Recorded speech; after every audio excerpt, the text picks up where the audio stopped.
AP Calculus AB, note 7.7, volume of a solid of revolution, the washer method. Well, let me explain why this is called the washer method, and then we'll do some problems. Don't need to draw this.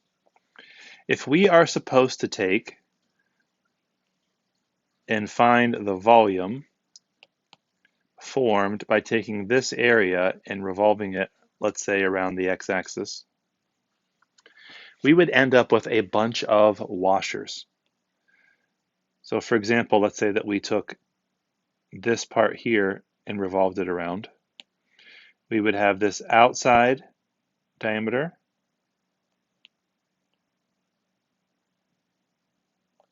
and we would have this inside. And the volume that we were finding would be this blue area. Because this white area that you see here, well, that's not part of the shape, that part's open.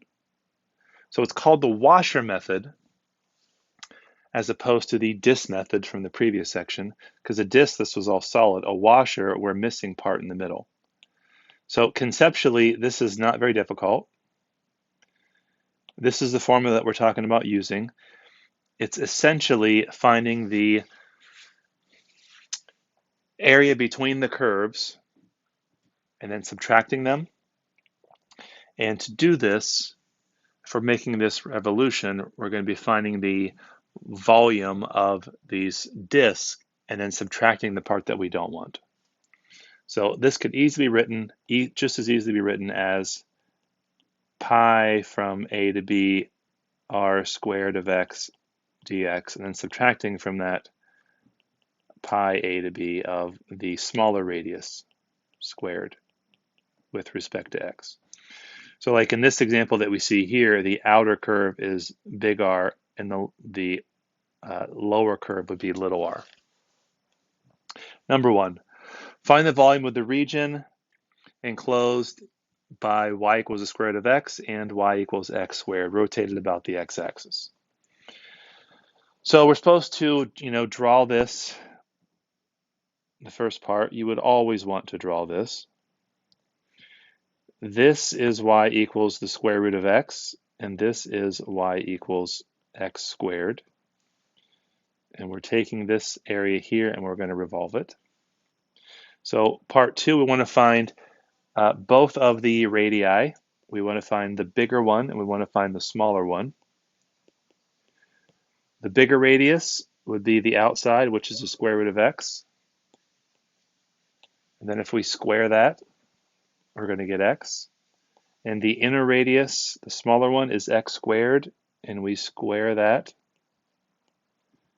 and we're going to get x to the fourth. So instead of me writing big R is this, here's r squared, I'm just saying here's r squared, it's r squared. Here's little r squared, it's x to the fourth. 3, find the upper and lower limits of integration. Well, we're going from 0 to 1.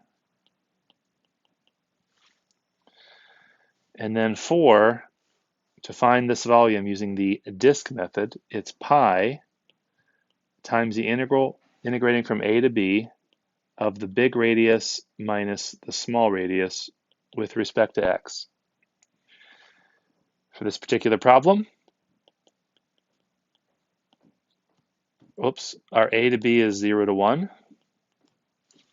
Our outer radius, we said, was x.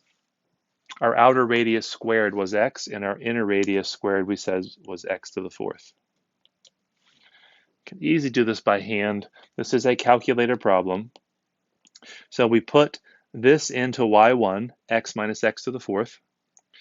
We graph it, making sure we can see the x window going at least from 0 to 1.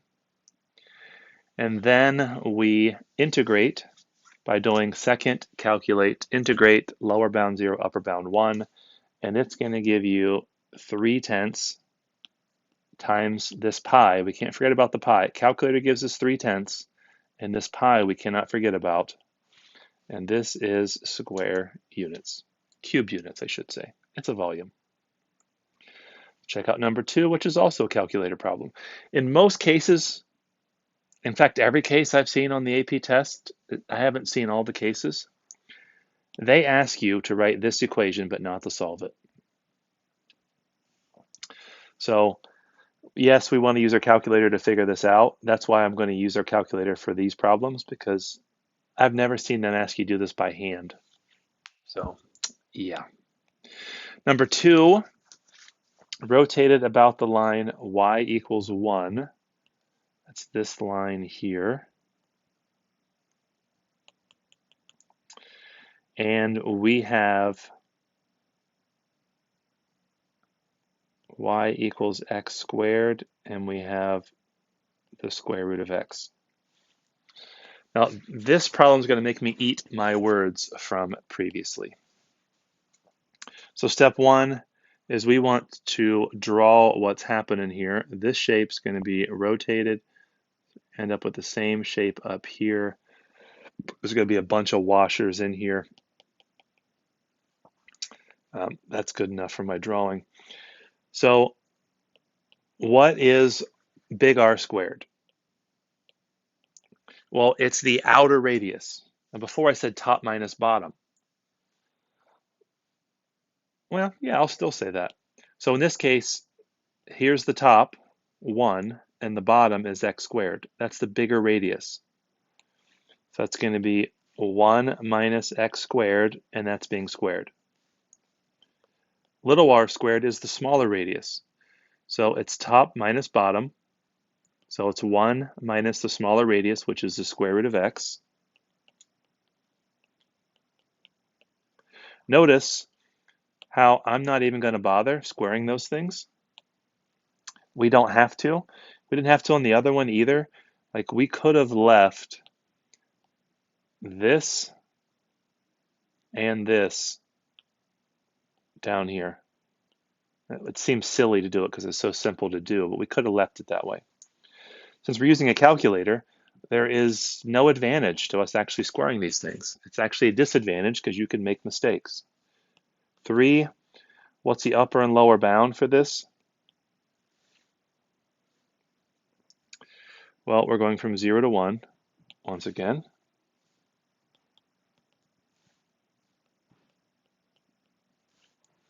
Step 4, what's the actual volume? Well, the volume is always going to be pi times the integral from a to b of the outer radius squared minus the inner radius squared with respect to x or y, depending on the problem.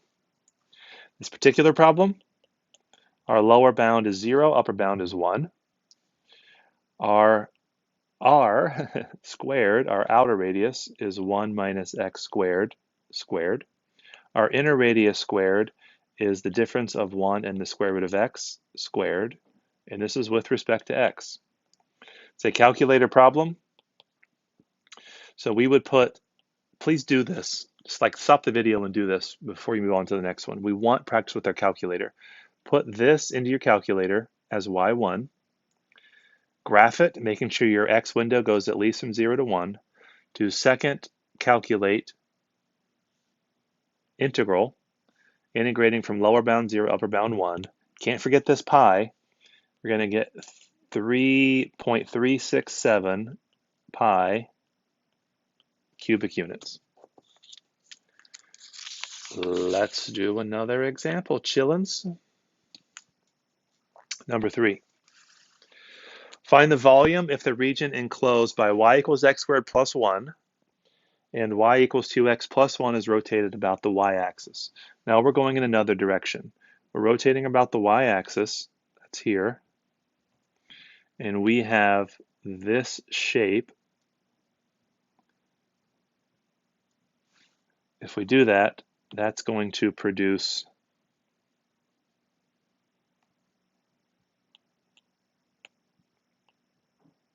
like if we had a cross section of this cut out, it'll be like this. It's going to look kind of like a tulip, three-dimensional tulip. Now here's the problem with this.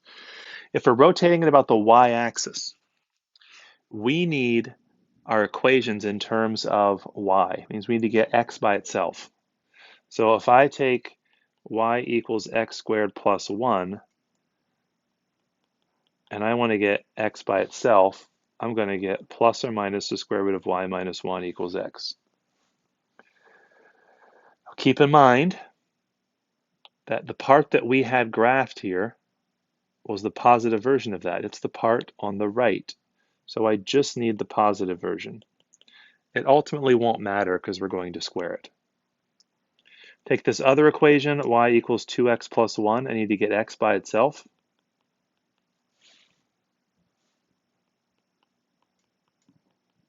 But you can write it like that, or you can write the 1/2 out in front.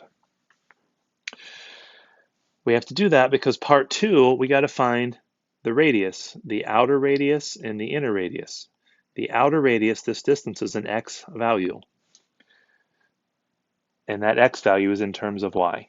So the outer radius squared, it's going to be the square root of y minus 1 squared, which you can leave it that way, or you can write it as y minus 1. Either way, I'm going to sneeze. I'm sorry, I'm going to sneeze. I can't hold it back. Wow, that was wet. And it was wild. Little r. We got to square it. Our little r was 1/2 y minus 1/2 quantity squared. No sense in actually squaring it. 3, what's our upper and lower bound, which I am going to actually call the range here. I fought myself on that for the last video, but I'm going to do it. It's going from 1 to 5.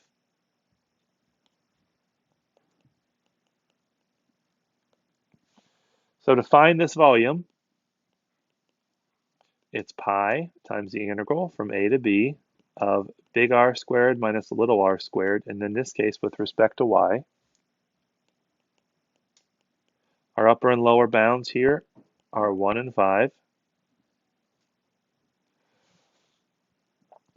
Our r squared, we can either write this or this.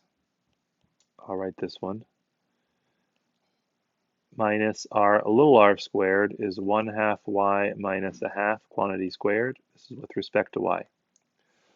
Now, when you put this in your calculator, you're not going to use y's, you're going to use x's. So you're going to type into y1 this in parentheses minus this in parentheses squared. If you didn't use the first parentheses, no big deal. Second parentheses, you gotta have. If the first one had an exponent, you'd have to use the parentheses. Using a calculator, I end up with 2.667. Can't forget this pi because we did not include that. Cubic units. Number 4. Find the volume of the region enclosed by y equals x squared plus 1 and y equals 2x plus 1 about the line x equals -1. Well, this is a little different.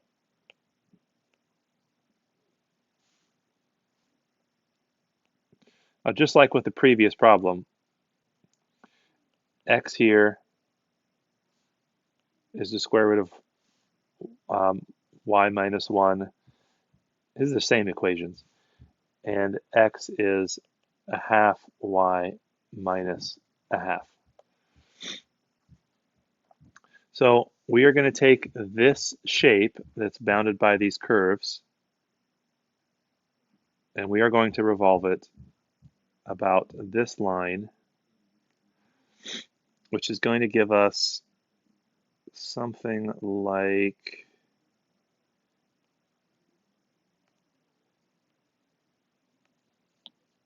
not incredibly to scale. Once we rotated it, we did a cross section, it would be like this. 3-dimensionally, it would be like something that has a hole in the top and the bottom. Sorry, I'm sniffling right in your ear hole. It's disgusting. Number 2, we got to find the radius, the big radius squared. Once again, that's going to be the distance, the outer distance, which this curve on the outside, I didn't make it clear in the last problem. I probably should have made it clear. This is x equals the square root of the difference of y and 1, and this is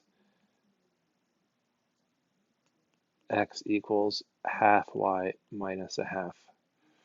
Same thing over here. It's the same curves. This is x equals the square root of y minus 1. So we take the outside. Now this outside, once again, it's that distance to -1. So that means that we have the square root of the difference of y and 1 minus a negative 1, which is like plus 1 squared, and little r squared. This distance is going to be the distance from here to here, which is going to be 1/2 y minus 1 minus a negative 1, which is plus 1 squared. Now you can simplify this if you want and make that positive 1/2, or you can not. If it's a multiple choice question, you just have to decide which question, which version it is, and then make sure you have that answer. 3, what is the radius of this? It's going from 1 up here to 5, just like the last one. To find this volume, it's the same way every time, kiddos. If it's the dis method, like we're missing out on some space, because we're cutting some stuff out, it's pi, and we're integrating from a to b, the big radius squared minus the small radius squared with respect to whatever variable, in this case with respect to y. So this is going to be pi integrating from 1 to 5. This is a lot we're writing here. Got to be super careful that we write this correctly. We're going to have a function squared minus a function squared, and I'm sure I didn't give myself enough space here. Oh well. Big R squared, we said, was the square root of y and 1, the square root of the difference of y and 1, plus 1. And the little r was 1/2 y minus a half plus 1, or you could write plus 1/2 instead of not simplifying that, and that's being squared with respect to y. Put this in your calculator, and you should get 5.333 pi cubic units. Just a reminder, this pi calculator, I wouldn't put that in. I would just bring that in here because the answer is in terms of pi. You put this into y1, this whole mess here, use x's instead of y's, graph it, do second, calculate, I think it's option 7, which is find the integral from 1 to 5, and you should get 5.333. All right, that concludes the notes of using the washer method. I think I might have used the word disk earlier. It's washer. It's washer.